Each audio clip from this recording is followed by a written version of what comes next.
Imagine being able to build your dream physique without ever walking into a gym. Maybe you just don't want to buy any expensive equipment, maybe you can't afford a gym membership, or maybe you're just afraid of social interaction.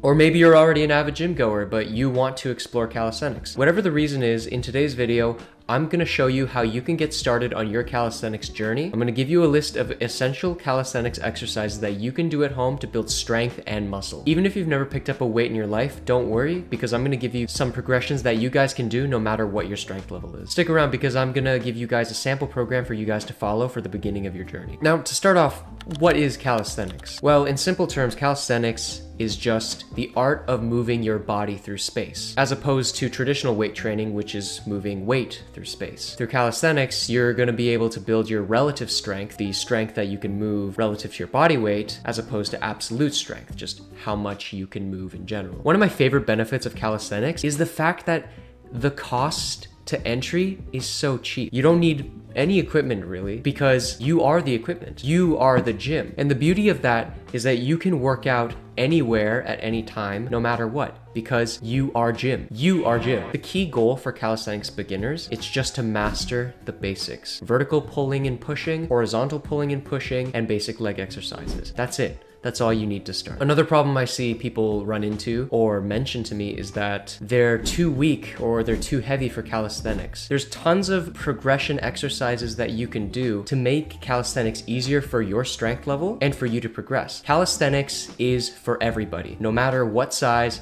no matter what strength level, you can start calisthenics today. Now, to start off every calisthenics workout, we want to get our joints warmed up. For me, I like to do arm circles, elbow circles, and wrist circles just to get some blood flow to the main joints that I'll be working with. But you can do whatever you want to warm up. Like if it's jumping jacks, running in around the room, like I don't know, you could break dance if you want, if that's a warm up for you. God, that'd be sick. Generally, you want to warm up the primary muscles that you'll be using for that workout. An easy way to do this is just to do easier variations of the exercises you're going to be doing that day, which we will get to soon. So once your body's warmed up, you'll be ready to start the exercises. For our vertical pulling movements, we gotta talk about the pull-up, the quintessential calisthenics exercise. One of the best exercises for the back period. Pull-ups specifically train the lats, a bit of the upper back, as well as targeting the biceps, and of course the forearms. When we perform a pull-up, we want to first retract our scapula, bringing them back and down towards our bodies. Think of moving your shoulders away from your ears. Once your scapula is activated, we want to think about driving our elbows down towards the ground. At the top of the pull-up, imagine squeezing a pencil or crushing a peanut in between your shoulder blades or something. You can crush whatever you want between your shoulder blades. And then on the way back down, we want to lower ourselves in a very controlled manner, not just drop and fall onto our joints. Once you've mastered the basic pull-up, you can start playing around with hand width. You can do chin-ups to target more of the biceps. You can do neutral grip to target other muscles in your arms. Obviously, as I said before, not a lot of people can do a pull-up. So what do you do if you want to progress to pull-ups? One thing I recommend greatly is doing slow and controlled negatives. Jumping up to the top of the pull-up position and slowly lowering yourself down through the eccentric movement. Another way to get stronger at the pull-up is to just hold at the top of the pull-up position. Both of these exercises are going to work the muscles involved in the pull-up without actually doing the pull-up. Now, a great supplemental exercise, regardless if you can do a pull-up or not, is scapular shrugs. Retracting your scapula for reps. Basically, the beginning of the pull-up over and over again, which is going to strengthen your back. Another great exercise for developing that pull-up strength is the horizontal pulling pattern, the inverted row. This is going to target similar muscles to the pull-up, but focusing mainly on the upper back. Now, I personally like to do them on a set of rings, but you don't need rings to do these. If you have a broom, you can do inverted rows. Prop them up on 2 chairs and you're good to go. The form for performing an inverted row is the same as doing a pull-up. Activating your scapula, driving your elbows back, and squeezing your back at the top. But let's say you don't have a broom, you don't have 2 chairs, but you have a table. For some reason, this is the situation you're in. You can get under the table, hold on to either side of it, and use that to perform your inverted rows. If you're in a situation where the inverted row is too difficult for you, then you can do rows on a door frame. This is gonna make you more upright, putting more of the weight onto your feet. As you progress and get stronger and stronger, you can shift your body lower and lower, so you're also shifting the weight away from your feet and back to the muscles that are being worked. Let's talk about the push-up, the classic horizontal pushing movement. This is going to be training our chest and triceps, and our front delts. We want to ensure proper body alignment when we perform a push-up. So squeeze that butt, brace that core, and you should be straight from your feet all the way to your shoulders. You also want to make sure that at the top of the push-up,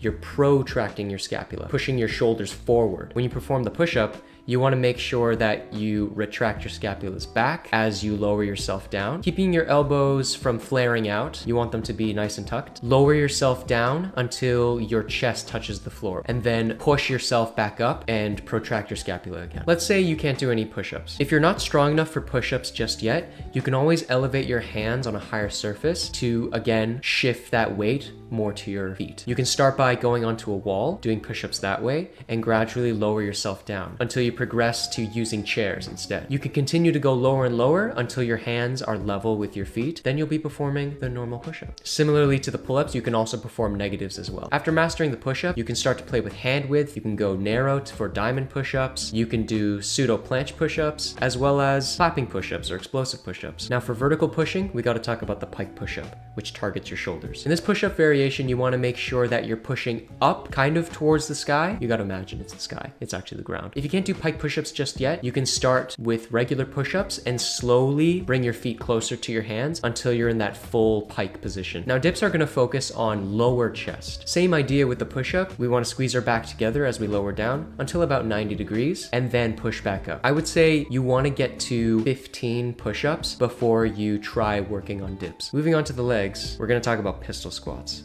otherwise known as the one-legged squat. This is going to work your quads and glutes. Now, pistol squats are one of the harder exercises on this list. If you can't pistol squat for whatever reason, there's tons of ways to make it easier. For one, you can hold on to something like a chair to get rid of the balancing component. That way you can focus more on the actual movement. Or if you're just starting out, you can do sitting pistol squats. Lowering down, sit on a chair, and then drive back up. It's still going to work those muscles, but it's not going to be as difficult. If you do have the strength, but none of the mobility to raise your leg up above the ground, you can always elevate yourself onto a chair so that you don't have to raise your leg up. Now to target the hamstrings, we're going to do hamstring curls on the floor. This is where we have something slick like a pair of socks or maybe a towel. When we lie down on the floor, we want to elevate our butt as we extend our legs forward and then curl them back towards our body. There's several ways to program beginner routines for calisthenics. If you want to train 3 days a week, I recommend doing full body splits. So training the pulling, pushing, and leg movements all on the same day for 3 days a week. You also want to tackle all bases of vertical and horizontal movements. If you're thinking about doing 4 days a week of exercise, it's good to go with an upper-lower split. This means you train upper body, your pulling and pushing movements, and on your lower body days, you train just legs. Now, if you really want to up the volume and you want to try training 5 or 6 days a week, then you should follow a push-pull leg split. So each day follows a different movement pattern. So if you're training 5 days a week, you have push-pull legs, push-pull, and 2 days of rest. If you do 6 days a week, it looks like push-pull legs, and 1 day of rest. Now, no matter what program you do, you want to pick exercises that challenge you, but you also don't want them to be so difficult that you won't be able to perform them very well. If you want a rough ballpark on if an exercise is right for you, you want to be able to do between 5 to 15 reps. If you're unable to reach 5 reps, the exercise is probably way too difficult for you. If you're doing over 15 reps, the exercise is probably too easy for you and you need to up the difficulty. Do this beginner program for 4 to 6 weeks and you'll definitely see a difference in your strength and muscle. After the 6 weeks, you can move on to more advanced programs to challenge yourself further. If you want to look into a program that can get you looking like Toji, click right here. Otherwise, I'll see you guys in the next one. Stay strong out there, friends.